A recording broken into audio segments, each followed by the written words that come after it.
jelas ya. Mereka cuma ngumpul aja, jajan kagak. Nah, itu cuma putar-putar ini aja. Ini, aduh. Wah. Ya halo, selamat pagi, selamat siang, selamat sore, anjay. Balik lagi ke channel gue, Mr. November.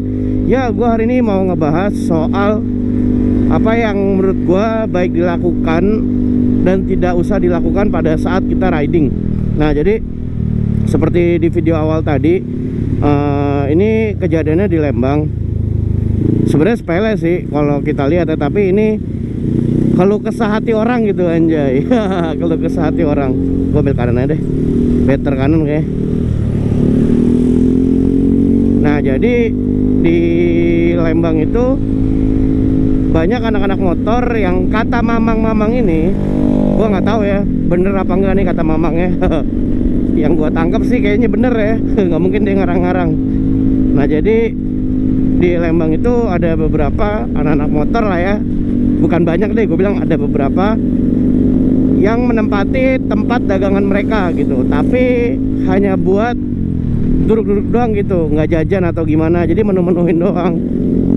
Nah, kalau saran dari gua, kalau seandainya kalian Sanmori kayak Satmori kayak atau apalah namanya, ya bawa duit lebih lah bro gitu. Kalau memang kalian nggak punya uang lebih, ya mending nongkrongnya di pinggir jalan aja bro. Nggak usah di tempat dagangan orang, kayak lu parkir kayak di pinggir-pinggir kayak gini ya kan bisa, tanpa harus matok atau duduk di tempat dagangan orang gitu bro. Jadi ya kalau menurut gua merugikan sih. Terus juga janganlah kayak gitu lagi, karena gimana ya, ya dagangan orang bro. Ibaratnya lu punya dagangan gitu, dibalik aja ya, lu punya dagangan, terus ada segerombolan motor gitu ya kan, datang ke tempat kalian yang beli es teh manis cuma 1 atau 2 orang, tapi kalian nongkrongnya 10 motor gitu, dan bahkan sampai berjam-jam. Ya gedek juga sih. Ya gue juga dulu inilah bro, sempat ngerasain juga lah, namanya jadi mahasiswa, namanya akhir bulan, duit cekak banget ya kan. Gue nongkrong di kafe, tapi ya begitu, jajannya cuma beli apa ya, kalau cuma jajan beli apa ya nggak masalah sih, tapi jangan sampai nggak jajan juga kayak gitu. Jadi gue kasihan aja sih, maksudnya sampai curhat begitu ya kan, dagangan orang.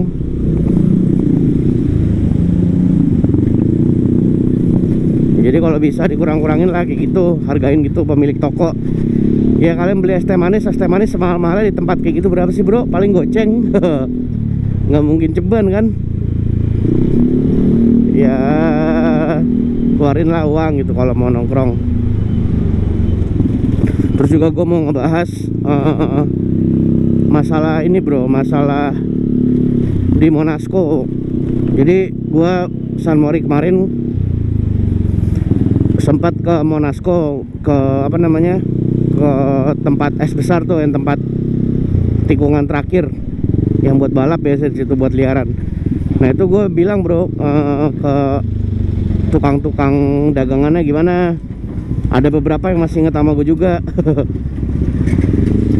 Jadi mereka bilang sekarang Monasco udah gak kayak dulu bro. Jadi sekarang semenjak udah makin parah gitu, merebah anak-anak motornya, terus mainnya makin parah, udah urakan, ngaruh bro ke perekonomian mereka gitu. Jadi kalau dulu Monasco dari jam 11 sampai jam 3 lah, sampai jam 3 tuh malam ramai banget bro anak motor gitu.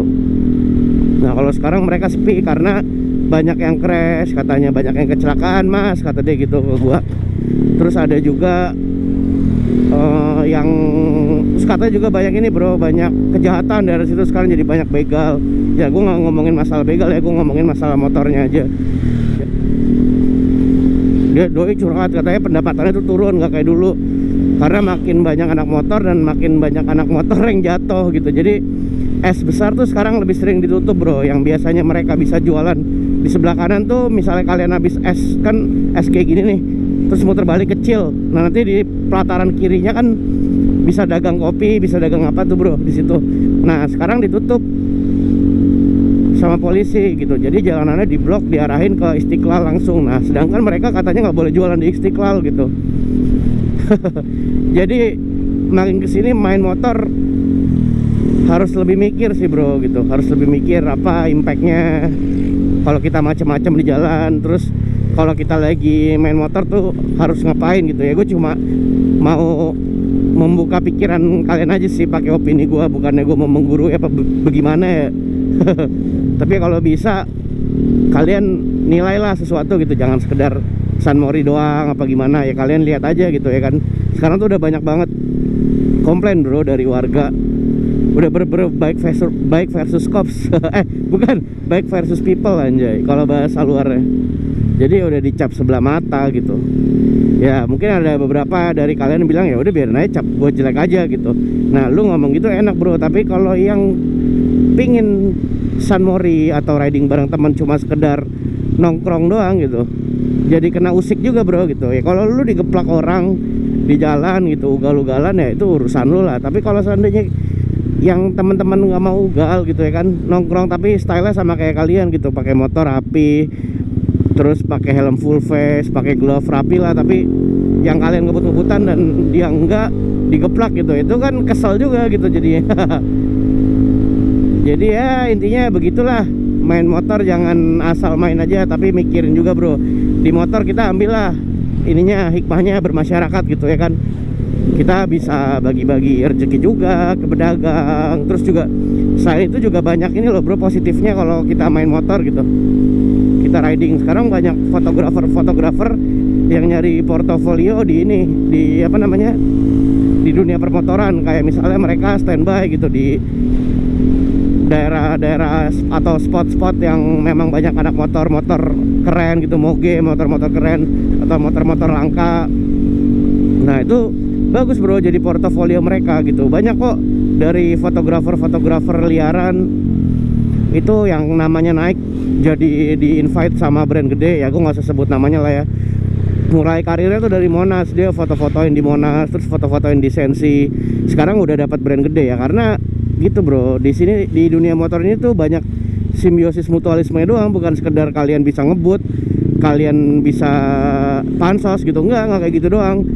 Banyak hal yang bisa diambil gitu dari, ya nggak permotoran doang sih ya. Dari semua interaksi pasti ada yang bisa diambil lah hikmahnya. Tapi kalau dari permotoran ini ya hikmahnya kayak gitu. Kalian bisa kenal teman baru. Misalnya kalian lagi riding nih bertiga, terus minggu depan janjian lagi, ayo riding yuk, gue bawa teman gue. Nah kalian bisa temenan ya kan. Silaturahminya tuh banyak bro di motor ini, serius deh. Gue ngerasain banyak banget kenal orang, sampai gue nggak inget semuanya namanya siapa aja ya karena motor ini gitu. Jadi ya sebisa mungkin nggak usah cari musuh lah di jalan gitu, cari yang baik-baiknya aja. Bullshit, debu banget. Ya udah mungkin segitu aja video gua kali ini. Gue cuma mau nyampein aja apa yang ingin gue sampein. Kalau seandainya ada pihak yang merasa dirugikan atau ada omongan gue yang bikin kesal kalian, ya gue mohon maaf. Gue cuma mau bilang ambil baiknya, buang buruknya. Sampai ketemu lagi di video Mr. November selanjutnya. Dadah.